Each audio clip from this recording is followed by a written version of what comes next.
Hi, this is 180 Degrees, a show about the changes we all need to make for a clean energy future. Brought to you by SEAI. Episode 6, How You Can Make a Difference.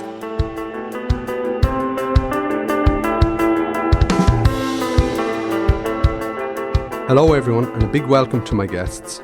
Kevin O'Sullivan, Environment and Science Editor at the Irish Times, actress and climate change activist Aoibhéann McCann, Community Programme Executive Gillian Gannon, and Karen Finigan, Cool Planet Champion and Chairperson of the Kilanerin Ballyfad Sustainable Energy Community in Wexford.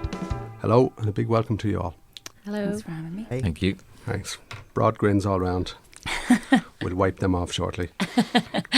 So I'm going to start with you, Karen. Yeah. The accent will give it away pretty quickly that you are from the US of A, but you're now living in Wexford. Tell us about the move across and how that came about. My husband and I moved over the very first time in the year 2000. And we were up here in the heart of Dublin, and we lived and enjoyed life, and ended up going back. He wanted to try a business over there. When that was completed, it was time to come over again. And this time had no idea where we'd land. It happened that we were very, very fortunate to find North Wexford through no fault or knowledge of our own. And it also coincided with my stopping formal work. So I would be an A-type personality who normally knows exactly what's coming next. I made a very conscious effort not to know what was coming next and to let something come to me. And what came to me was all of this that's going on around the climate and things that need to be done or could be done. In my heart of hearts, I've always had that as a core element of myself, but you wouldn't know it to look at my carbon footprint. I traveled globally on a weekly basis. I will never overcome my carbon footprint no matter what I do. But here I am living in the heart of farmland, rural Ireland, with a community that has people who commute up here, people who've lived there their whole lives. And it just started to become real to me that beyond tidy towns and taking action in the community, we could do something more. And the more, things just started coming out of the ether. And I'd look and read, and, it's a compilation of the things I've done in my life that allow me to be doing what I'm doing now. And it just happens to be a great group of people to work with as well. And can we just get a particular perspective before we move to some of the other guests that, we here in the protected all Western Europe look across the pond and we see President Trump having withdrawn from Paris Agreement, and he's a great pariah and all of that. But does that reflect what you see amongst individuals in the US? Is everyone turned off climate action, or is it just at a federal government level? I think it's something in between those two. My last neighbor in the U.S. had an electric car, had paid for everything in a way that would be as carbon neutral as possible. And I looked over the fence and I thought, well, that's interesting. I wonder, should I be doing that? I didn't, but, it hit me. So you look at the country as a whole and all the different places there are. California, which is bigger than Ireland and however many little countries over here, they're still, as a single entity, doing more toward climate change and sticking with Paris than what the president is saying he's not going to do. Okay. So I think it isn't just one or the other. It's somewhere in the middle. Great. And we might come back to that Sure. perspective of individual versus collective action. So, Aoibhéann, you're a theatre, film and television actor, and you've had roles in Vikings and Can't Cope, Won't Cope, but you're also very interested and you're a strong advocate of all matters environmental. So, how did that come about? Well, I think it's because I grew up in the countryside, and as a country child in the Cooley Mountains, I never took for granted how lucky we were to have that on our doorstep. And I don't know why that was, probably because my mother's a townie from Newry, and there was her experience of having these green lands and quite untouched for the most part. I also can't discount the fact that my great aunt, we called her Granny Mary, her granddaughter is my best friend, so it was a very small community, and happened to be related to quite a lot of the people in the Glen. And I vividly remember being University in Maynooth and going on behalf of the youth contingent to prevent mining on that area, or testing for mining. And this woman, who was about 4'11", found herself in front of a gate, stopping a machine. And actually talking about it now, it's quite emotional, because you realise that feeling of needing to protect something is innate in people. And one of the arguments I make more recently is that if the closer we get to the land, the more likely we are to want to look after it and protect it. And we have kind of separated ourselves from that. In the meantime, I became an actor, having done a degree in sociology and French. And then anytime I do press, it's come up. I happened to do a photo shoot last year on slow fashion. And that's an idea where you don't buy anything that's from the high street or brand new. You've really thought out what you want to buy. And I always say it's a gateway drug into environmentalism, because people want to talk to me about nice clothes, and then I end up talking about biodiversity. So that I became a member of the Dublin Eco-Feminists as well, which is a group of people who all happen to be women at the moment, who support each other, who have their own journey in climate activism, and that sort of helps give energy to different people's hopes and dreams. And in the meantime, I tend to shoehorn, if want for a better word, climate activism into every interview I do. So that's how it happened. And because I'm an actor, I'm a little less afraid of speaking about it, I guess. And I found myself emceeing panels and being not dragged, actually happily taken into it. I just want to do something. I think it comes from needing to want to make a change, and as an individual wanting to feel like there's something being done. It's probably a mental health thing more than anything, because I don't know if you can get up in the morning knowing what we know about the world and not doing something about it. Kevin, you've had a long career in journalism, and you've seen a lot along the way, but you right now as the environment and science editor, and do you think has it become easier or harder to get coverage and to feature environmental issues, or what are the particular challenges that you're encountering? Well, in the modern news era, it's increasingly chaotic. You have 24-hour repeated deadlines, so it's become ferociously competitive in terms of competing news items. But I think in the last 18 months, it's very interesting in Ireland. There has been a shift, and very detailed, extensive coverage of climate factors has come into the agenda. But there still is an outstanding issue in the sense that people perceive it's going to happen in decades' time, and we'll be all right now, and you kind of have to fight against that. But I think there's a significant groundswell of public concern out there now, and they want really meaningful action, and it goes through every strand of society already. From people here today, you've got indication of that, and I think people, particularly young people, are less tolerant of politicians saying, oh look, we're looking at it, we'll try and resolve matters. That's just not good enough anymore. And just look at the last month in terms of record temperatures in parts of the world, heat waves that we know were worsened because of climate change, melting ice, like Alaska has no ice within 150 metres of the coastline anymore. The Greenland ice sheet is melting at a far greater pace than anyone could have predicted. And there are signs everywhere you look, and even the latest verdict of the Intergovernmental Panel on Climate Change is really shocking and very worrying. And, you don't want to cause alarm everywhere you go, but look, it's staring us in the face. Mm-hmm. So, Gillian, you work with myself in SEAI and our good colleagues in SEAI, and you're with the Sustainable Energy Communities. Can you just tell us a little bit about what that programme is and the network? Yeah, it's a programme that is basically designed to support communities in achieving their sustainable energy goals, and that can be in various different ways. There's over 300 communities now in the network, including Karen's community here. Kilanerin, just so we say it. Oh, Kilanerin. Yeah, Kilanerin, Ballyfad, that's right. And basically, these 300 communities, more than 300 communities, are doing something. Some of them are doing a lot, some of them are just doing a little, but they're all doing something in terms of climate action and sustainable energy. A lot of the communities that come to us, a lot of them are already established tidy towns committees or environmental groups, or it could be a group of people that just come together and go, do you know what, this thing is becoming too hard to ignore, let's do something about it.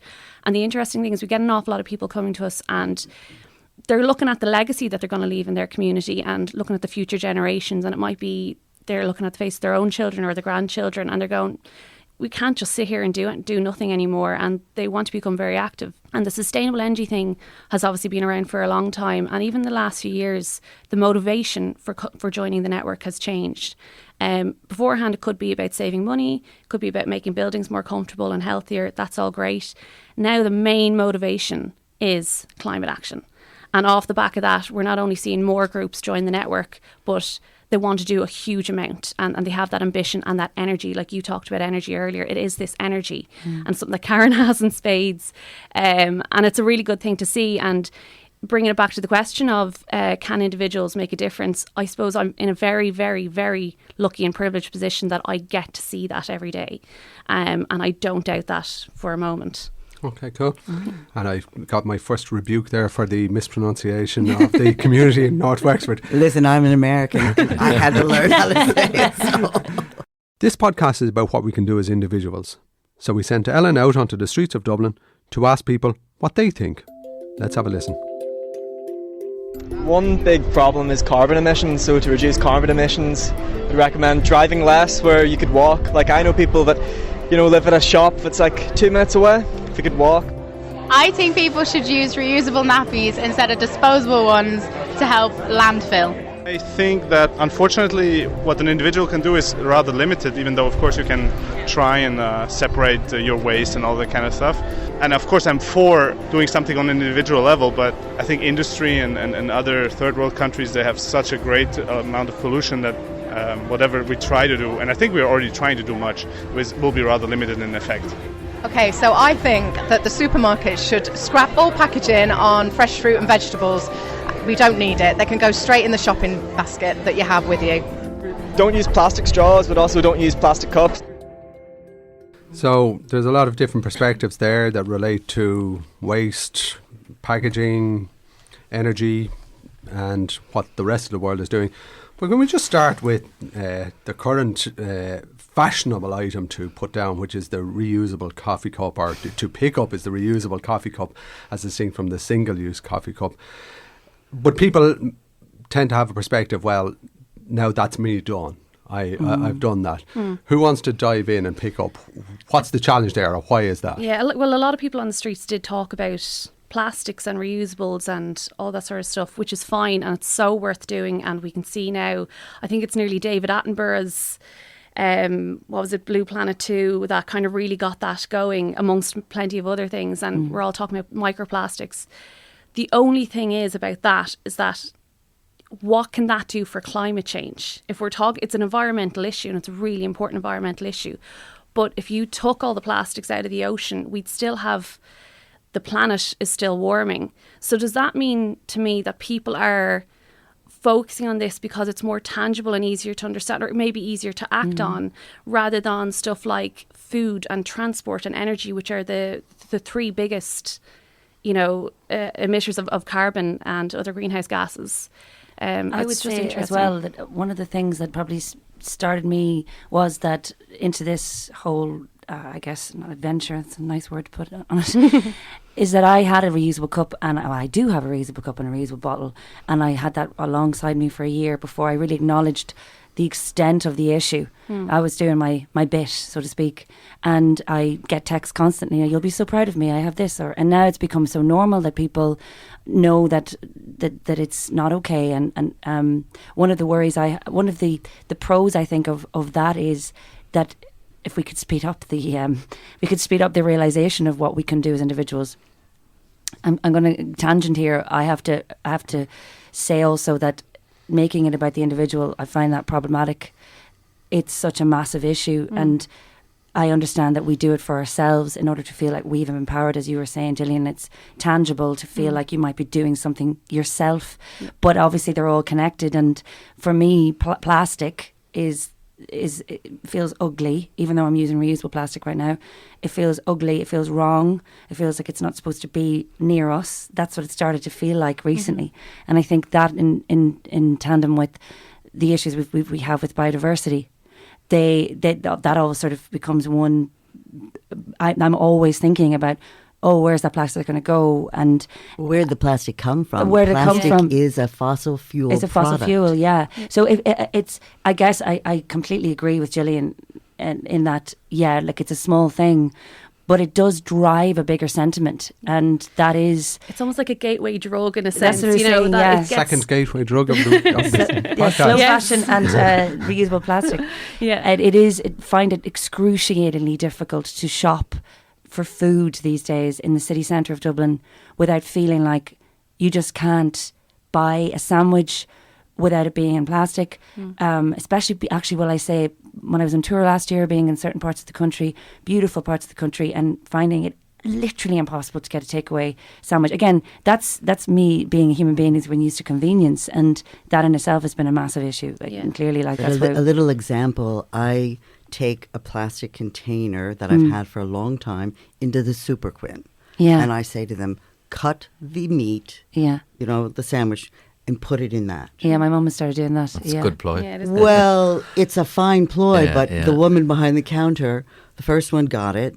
Nice, no problem. The second one put it in the plastic bag and then was going to put that in my container. And I thought, oh, no. Yeah, there's definitely... so there's a big awareness and learning campaign that in my mind says every individual needs to be touched enough so that the worker behind the counter has a clue as to why I'm doing this. Yeah. She doesn't have to do it herself. I don't mind. But if every person has something that makes them aware...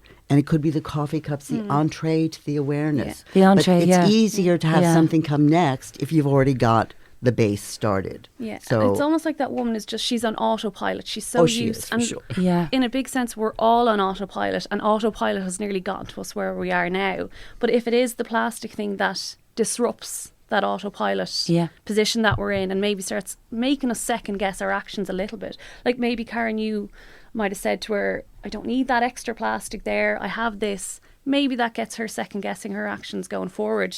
Well, hopefully. And that's the individual influence that someone can have on someone else, that maybe they can talk to someone else or influence someone else.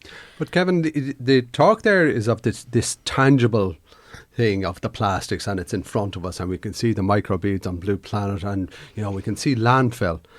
Is it easier to write about plastics as well than it is energy? It is, in the sense that people identify with it, and that's another great change in sort of public understanding. But as a scientist, I'm slightly wary of some of it, because I think plastic does have a role. Like, plastic, if you look at 3D manufacturing, plastic is phenomenal what it can do in terms of food safety. And particularly in the developing world, plastic, in terms of hard plastic, can really fulfill a role. But it's what you do with it. And fortunately, the EU is making a big move in terms of the circular economy. So, in almost every scenario now, plastic, in whatever form it is, will have to be reusable. And it's end use as well. So all of that has come onto the agenda. And, it's all very well saying, oh, I'm reducing my plastic. But you have to sort of think it through in terms of, your lifestyle, what you do with it at the end, the plastic that you use in terms of the permanent plastic bottle that you reuse all the time. Ultimately, what's going to happen to that? Fortunately, as well, the technology in terms of plastic recycling is improving dramatically. Though in Ireland we have poor infrastructure in terms of recycling PET bottles, for example, but that is changing. And I take your point about the plastic comes from fossil fuel initially, so so we have to really think all that through. And I think we are moving in the right direction. There's another point that came up on the Vox Pop, where people say leave it to big business because big business are the problem, or let's not bother doing anything because other countries are the problem and we're little old Ireland and we can do nothing.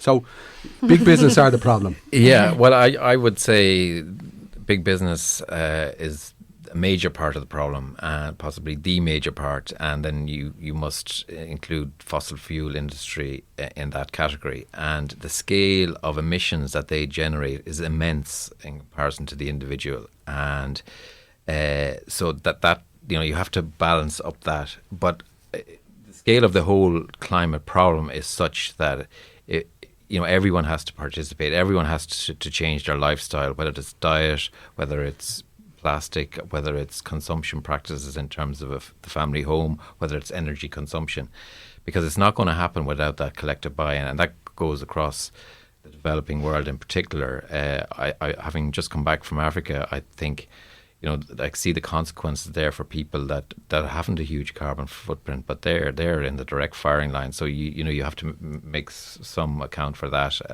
and support them as best you can. But the extent of the emergency that's facing us all is such that if one element bows out, if one sector says it's not my fault, I'm not going to be able to do anything, then you have a situation where globally, the response is not going to be sufficient. But just to challenge you on that, Kevin, for a moment, if we point at industry in that way, it makes it look like it's some entity off in the corner using energy and burning fossil fuels for the good of its health. Yeah. They are providing products and services to us. So, yeah. And the homes we live in use a quarter of our fossil fuels. Absolutely, yeah. And the private transport is a fifth. Yeah. So do we have should we put our hands up a little bit on it as individuals? I'm saying the individual has to respond and change in a very dramatic way. Mm-hmm. But it's hard, and how do we do that? Yeah, that's a genuine question. I think that is sustainable the question. In this country, yeah.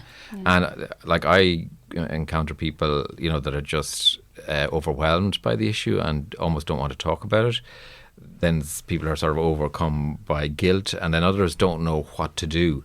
And I use the start-out point of Mary Robbins. She says, okay, get angry and protest, but do something. And I think that's where it has to happen. And it might be only a small thing, but I think it's building on, like your community group shows that you start with one thing and you build on that. And I think that's where you get momentum. And that is going to be an amazing force for change. And that, in my view, is going to force corporations to become really carbon conscious and to do it with transparency and be meaningful in what they do. And we have a long way to go, but I think that's going to be the real big sort of change in the corporate world. So Karen, can I could I bring you in there? So there's kind of three bits to that. There's and you should be able to reflect on this, I think, from your community group. There's what the individual can do. There's what the individuals can do together. And then what all of those individuals can do to influence the outside world as such, the suppliers into their small economy. So where did your community group start? Yeah. The individual, when an individual becomes aware, whether it's this issue or another, they're going to then, through that lens, see the life they lead, the products they buy, the ways they go about their daily living. I'll move right to the big companies, which have in their marketing departments sold us on the idea that we can't live without plastic bottles of water. 20 years ago, nobody knew from a plastic bottle of water. That didn't happen because of something changing in our lives. That happened to us through marketing from big companies. Can we move back? Sure we can. But we're not going to move back by buying the water anyway, or saying, well, that water's got to be better. We have to take the action, and it's individuals who stand in the market and buy those bottles of water. Now, I live in a place where we have fabulous water. I had a fellow working for me, though. He lives in Gorey. They can't drink their water. I had no idea that when I'm being judgmental in the market line saying, why are they buying 6-packs of large bottles of water? They don't need it. Well, maybe they do because the water that comes out of their tap is not potable. Mm-hmm. So there's a lot to it, but first point, the individual is the place that you start by putting up your hand and saying, no, I'm not going to do that anymore. It won't happen soon enough that will make the change for the businesses. But if it doesn't start there, why in God's name would you as a CEO change what you're doing if the product is selling and you're making more profit year on year? You wouldn't. This is the moral thing. I go, you wouldn't. But I totally, and that's unfortunately how we are. My dad would always say human beings are just, we are like that. We will say, I can't change it, it's working for me. It's the same reason Gillian and I were chatting about the politicians. It's like, you go, oh yeah, but how does somebody, the head of Monsanto, wake up in the morning and like look at themselves? But they do, and they get on with it, and they do, because they also have this little group that are doing nice things toward the environment. Yes. Oh, well, I'm doing that. Yeah, they are beholden to their shareholders. We've moved into a time where quarterly profits are what drive business. Short-term thinking in politicians, it's no different. Short-term thinking in businesses, it's all happened over the last 20 or 30 years. Yeah, I think Mary Robinson did say, I attended 2 talks that she was part of, and she did point out that business was probably one of the more impactful ways of changing how we live, and that actually the machine, the thinking machine behind that, sustainable thinking machine behind a lot of business might be where the hope is actually. So I'm hoping that Mary Robinson isn't just giving me false hope. That's a really good point, and I would add that we're at a very interesting point in history whereby it's one of these rare occasions, and Bill McKibben, the great US environmentalist, has talked about it, where individual collective action is forcing the hand of big business. And that is a source of great hope, given that there's so much gloom about climate change, and it does show that when these forces combine across borders, across generations, that they can force the hand. And even fossil fuel companies now have been forced to be more accountable and to really identify what their full carbon footprint is as a consequence of that. So maybe we're going to go to a better place, even though there are other factors that suggest they're still at their old bad habits. Yeah, the fashion industry is an interesting place to look at what's happening there. As somebody who in Ireland is an advocate for slow fashion, so I haven't bought a new thing from a high street in 2 years. I don't go up the high street. I find it quite difficult now to be on it. Not to sound too dramatic, but it just feels like I'm bombarded with all the messages, which I clearly have avoided, which is it's an example in itself that we are told constantly we need new things.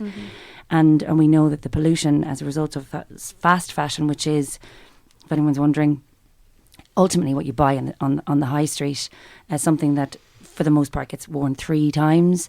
That's what the pattern has been in the last few years with fashion. And like Karen was saying, we managed without bottled water before it arrived, and we managed without fast fashion, and we were still able to be stylish. It's about changing the mindset of what it means to be stylish. And my big push this year has been on charity shops, and because they're bombarded with stuff we don't want anymore, and then they're losing. Where does that go? Probably stuff that isn't even that old as well. No, absolutely, and that's the joy and the sadness of a charity shop. You can find new things and wonder why they end up there. But actually, it is quite an exciting, fun, active, tangible thing that is forcing the fashion industry to rethink how they function. And they still have the £1 bikini from Boohoo that went viral. This whole horrendous thing of who made that, how much did it cost to make it, how much did it cost the planet to make it. So the fashion industry is a funny one, is an interesting one to watch too, to see what's going to happen. I think the forecast is that 90% of consumers will buy second hand in the next 10 years, but 10 years is is that too late? There's an interesting app called Good On You that one of the girls from work showed me, and it you put in the name of the shop that you're going into, so it could be any of the high street shops, and it gives a rating. And you get to see on an environmental scale, they're rated on environmental criteria. I think it's maybe human resourcing or ethical labour kind of resourcing, and then animal testing. And it is something that ever since I heard of that, I do put in whichever shop I'm inclined to go into and get something, and I'm like, oh, that's not I know it's quite hardline, but I just don't go into them because I feel like that some of them that there are people clearly who work in that industry who want to make a change, and they're up against the CEO who wants to keep doing what they're doing because people are buying it. And so until there's a massive shift in how things are sold, I think sadly it's going to have to it's going to have to be deconstructed entirely for it to make any sense environmentally. Well, there's manufacturing, which deals with all the issues that you're talking about. Manufacturing of clothing, you won't be buying all new things if the manufacturer shifts to. You won't be able to. The cost of doing cheap labor, cheap product components, that'll be gone. And then you have to look at, okay, who is it that's buying and why are they buying? The main buying public, is it 18 to 35-year-olds? Are they not being driven the same way with marketing that the water bottles were? You've got to have new, because why would you wear something twice? Yeah, and why would you be seen wearing something twice? Exactly. Yeah, but there is a whole tranche of the public for whom that is not the way they live, which is why coming back to the individual and listening to how someone lives their life and looking at what are the things that they can do. It's different across country, city, age groups, etc. So, but I just reckon we've got our third spin-off series now that we'll do one totally on slow versus fast fashion. But Karen, I wanted to bring you back in because we sort of leapfrogged. We went from the individual out to big business and the role it has to play, and how collectively, if we force their hand, that they will start to produce something more sustainable. Can we come back into the middle, which is and focusing on the community? Right. How does a group work together? And can I just ask you to say specifically within the energy sphere, because that's something that people feel is either individual or outside their control. So how does a community take control of its energy? We in Kilanerin, I came to them once I heard about the SEC, and I said, there is no downside to us becoming a sustainable energy community. All I can see is potential upside, and why wouldn't we do it? So, of course, the answer was yes. We went forward, and I have a committee of people ranging from dairy farmers to the local priests to people who commute up to UCD, a wide range of people who have some knowledge and more interest in helping the community, the country, the globe in this area of energy. And what we've done for the first year is following the path that's been set out by the SEAI. But what we say as we're talking to the community, we've just come through doing energy surveys. So we have 1,200 households. We were hoping to get something like 40% of them to fill out an energy survey. We came close. We got about 35%, which is phenomenal in that space. And the issue for each household was, why would I bother doing this? What's in it for me? We are suggesting to them that there are many small changes, but hopefully there will be an opportunity for you to make a change that's going to save you money as well as be good for the environment. So we're trying to be totally pragmatic. You've got an oil tank out there. How many times a year do you fill it? Do you understand that oil, the burn rate of oil is such that you're losing half of it up to the sky anyway? You're doing damage, but you're also not getting good value for your money. So these are conversations that on a doorstep over a cup of coffee, we sent some teenagers out to do the surveying with people.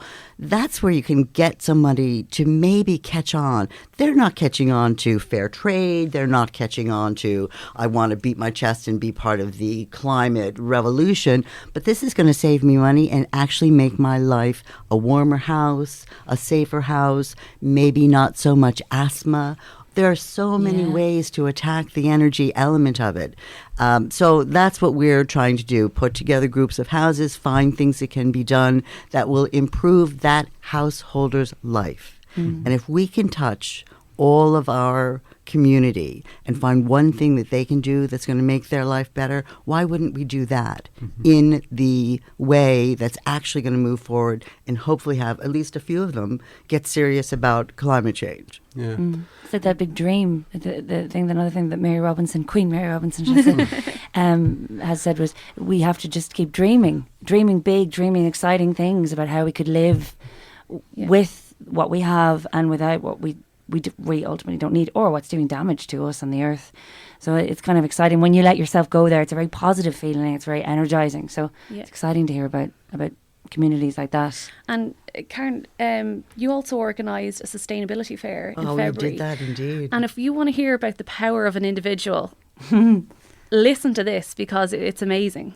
Well, the idea was, rather than sticking to just the energy element of the sustainable energy community, let's go as broad as possible on sustainability.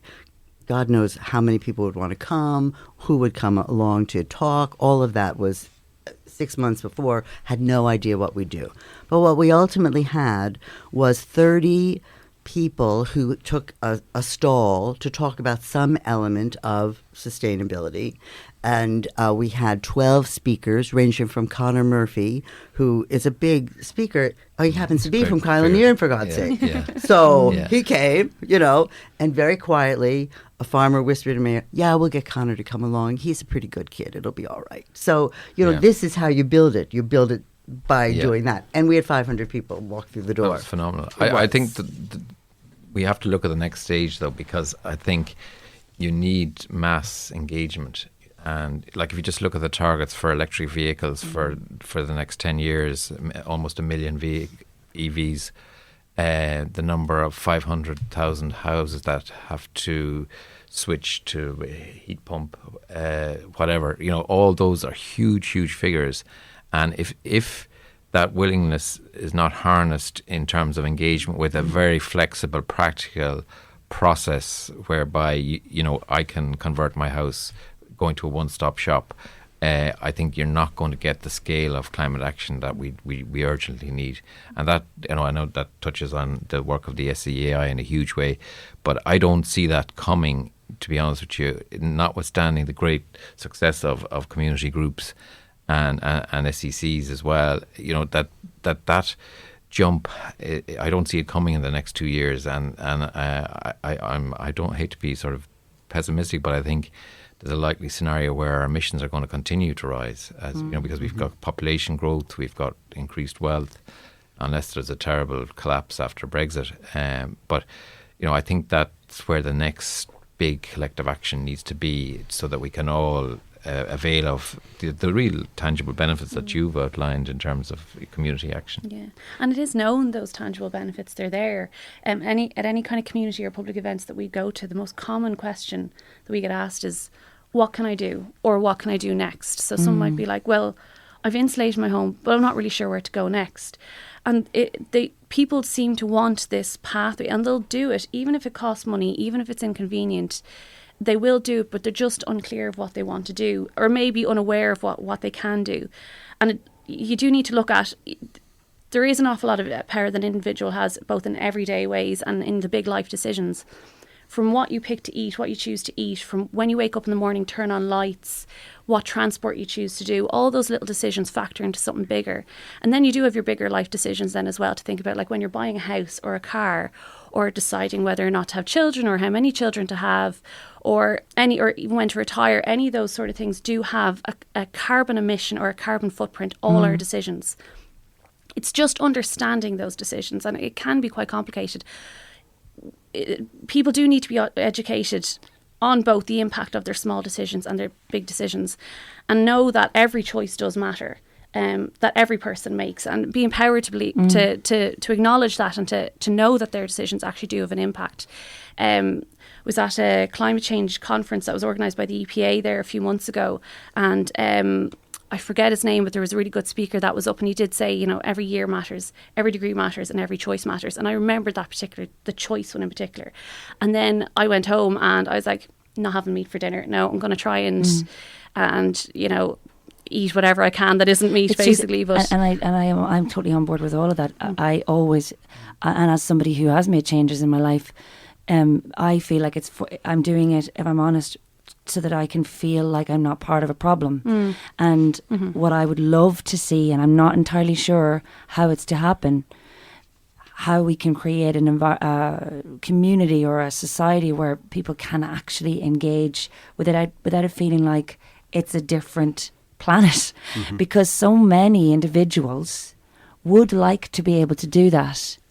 I think that people would like to be able to use good public transport that gets them from A to B, that their life, obviously that would obviously take some reconfiguring, because sometimes the job choice or their career, how we set up communities, how we set up towns, how we plan towns and cities, it needs to be considered.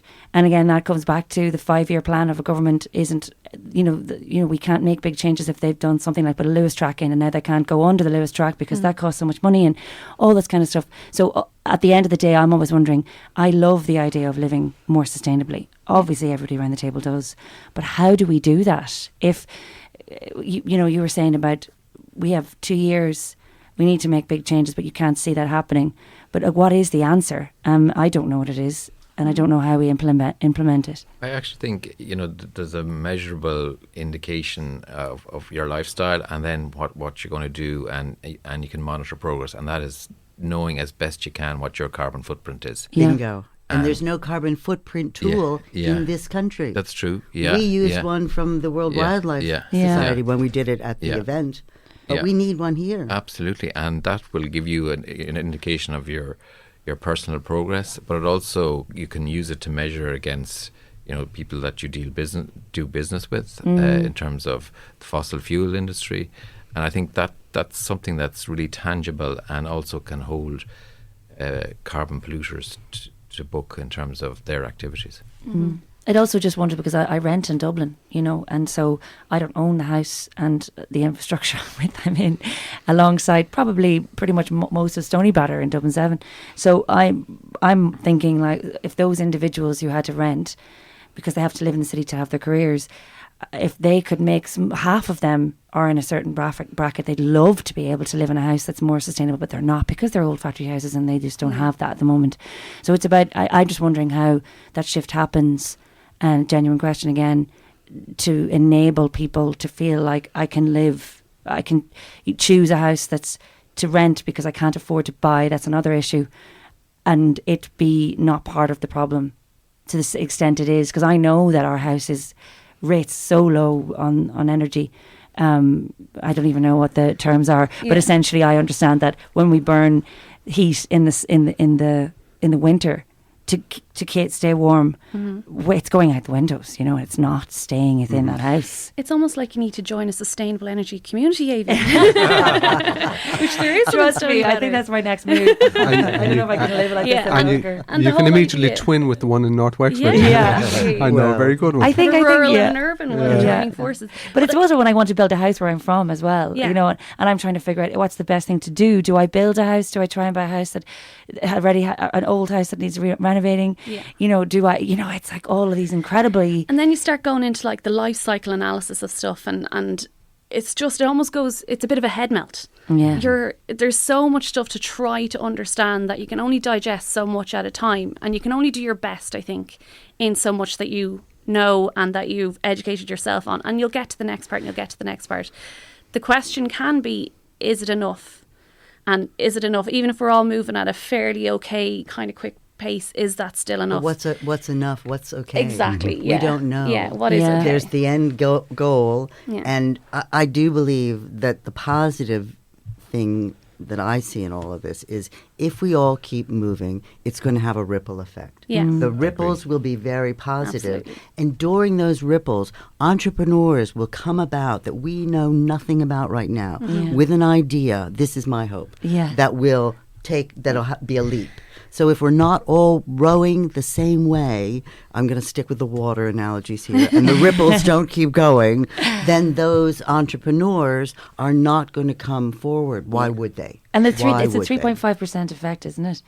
It's that the idea that if 3.5% of a population has an idea and they stick with it or they implement it, it does have a ripple effect. Okay. It's the Mary Reynolds uses it a lot when she talks with the idea of rewilding.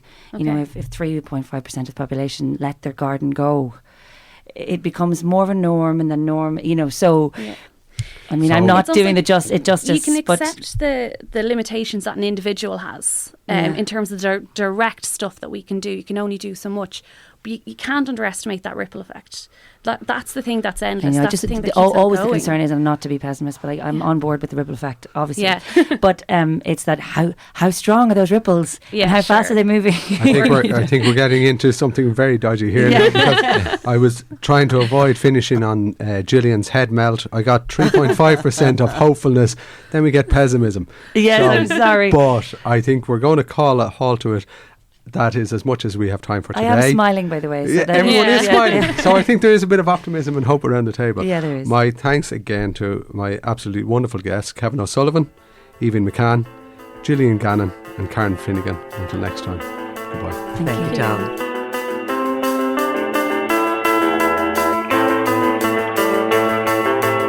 180 Degrees was brought to you by the Sustainable Energy Authority of Ireland. The series was recorded and produced by Headstuff Studios in Dublin. For future updates, you can subscribe to the show, and for more, visit us at seai.ie/podcast.